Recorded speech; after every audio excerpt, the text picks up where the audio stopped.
हर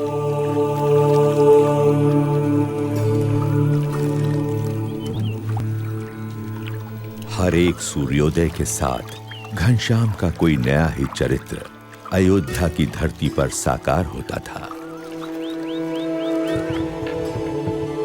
अयोध्यावासी भी दिन प्रतिदिन घनश्याम के दिव्य चरित्रों को देखने के लिए उत्सुक रहते थे। राम प्रताप, शाम हो गई, घनश्याम अभी तक नहीं आया। देख तो कहाँ है? होगा कहाँ, हनुमान घड़ी में बैठा होगा, राम कथा सुनता होगा, आ जाएगा। भगवान की कथा सुनने का उसे इतना शौक है कि बिना बुलाए नहीं आएगा। बोलना माँ ने मिठाई देने के लिए बुलाया है। हाँ। मजे घनश्याम करता है और ढूंढना मुझे पड़ता है।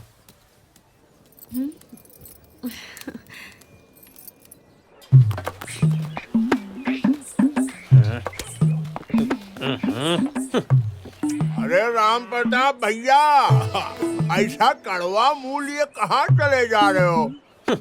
आओ, मुंह मीठा करते जाओ। मुंह क्या मीठा करना घसीटा जी, घनश्याम ने नाक में दम कर रखा है, उसे ही ढूंढने जा रहा हूँ। सेठ जी, क्या है भोला? लगता है आज घनश्याम को फिर से डांट पड़ने वाली है। हाँ, सही कहा, सही कहा।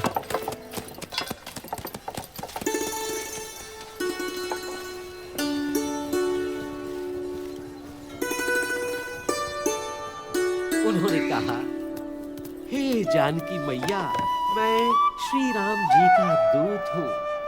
तो हनुमान जी ने अशोक वाटिका में जब सीता माता जी को राम जी का संदेश दे दिया, तब उनकी नजर पेड़ों पर गई जहाँ मीठे मीठे फल लगे थे।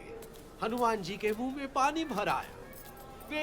वे सीता माता से बोले, माते, अगर आपकी अनुमति हो तो क्या मैं पेड़ों पर से ये मीठे फल ग्रहण कर सकता हूँ? घनश्याम, घर चलो, माँ ने बुलाया है। आज्ञा है। दाऊ, तुम दूसरे मंदिरों में दर्शन करके आओ, तब तक ये कथा पूरी हो जाएगी, तब चलूंगा।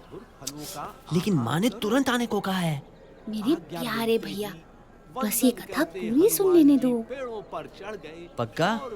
हाँ, पक्का। फल खाते खाते पेड़ों को तोड़ने भी लगे। किंतु यशोदा मैया ने अपनी आंखों से इसको देख भी लिया है, इसलिए यशोदा मैया आज उसे दंड देने के लिए कुछ भी कर सकती हैं। जब कृष्ण भगवान को उनकी माता यशोदा ने ओखली से बांध दिया, तो उनके बाल सखा चिंतित हो गए। सोचने लगे कि अब क्या किया जाए। सब बाल सखा जोर जोर से रोने लगे। घनश्याम तो वहाँ था, अब यहाँ कैसे आ गया? अरे, ये घनश्याम घनश्याम यहाँ अभी अभी आया है? नहीं भैया, ये तो तब से बैठा है जब से कथा शुरू हुई है। घनश्याम घर चल, माँ ने बुलाया है। दाऊ, ये कथा तो बस पूरी होने ही वाली है, फिर तुम्हारे साथ चलता हूँ। तब तक तुम एक आध और मंदिर के दर्शन का लाभ ले लो। जानता हूँ तो मानेगा नहीं, मगर कह देता हूँ, तेरा और कोई बहाना नहीं सुनूंगा। ये कथा पूरी होने के बाद तुझे चलना ही पड़ेगा, समझा? पक्का। आज मैं कन्हैया को नहीं छोड़ूंगी। सब गोप बालक रोते रोते गोपियों के पास पहुंचे। वहाँ भी और यहाँ भी। अब कहीं कोप भवन में? नहीं नहीं नहीं। बजरंग बली की जय हो। पवन पुत्र हनुमान की जय हो। जय हो बजरंग बली की। हाँ? अरे, पुजारी जी, ये घनश्याम यहाँ कब आया? ये तो यहाँ सुबह से ही एक पैर पर माला फिराते खड़ा है। 3 मंदिरों में घनश्याम एक साथ कथा सुन रहा है, ये कैसे संभव है?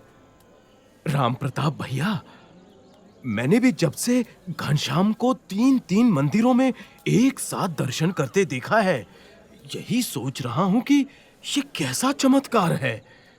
घनश्याम अवश्य एक दिव्य बालक है। दिव्य बालक?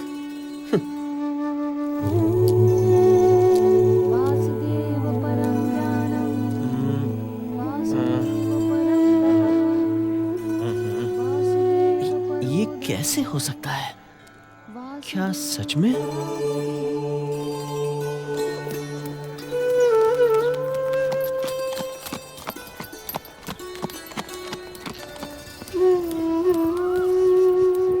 बोलो राम भक्त हनुमान की जय, बजरंग बली की जय। तुम आ गए दाऊ। दर्शन कैसा रहा? पहले ये बताओ, ये सब कैसे हुआ? क्या कैसे हुआ दाऊ? यही कि तू 3 मंदिरों में एक साथ दर्शन कर रहा था और कथा भी सुन रहा था। आपको भ्रम हुआ होगा दाऊ। आप मुझे इतना प्यार करते हैं कि आपको हर जगह मैं ही दिखाई पड़ता हूँ। लेकिन मैंने ही नहीं, दूसरे लोगों ने भी देखा था। घनश्याम, सच सच बता, ये सब कैसे हुआ? जब जगह जगह पर मूरत में परमात्मा दिख सकते हैं, तो मैं एक साथ 3 जगहों पर क्यों नहीं दिख सकता? जहाँ प्रेम है, वहाँ परमात्मा है। हा? क्या? ठीक है ठीक है, अब घर चल, माँ ने बुलाया है। आया बड़ा। किस लिए? कोई जरूरी काम है? हाँ, मिठाई देने के लिए। चल। मिठाई?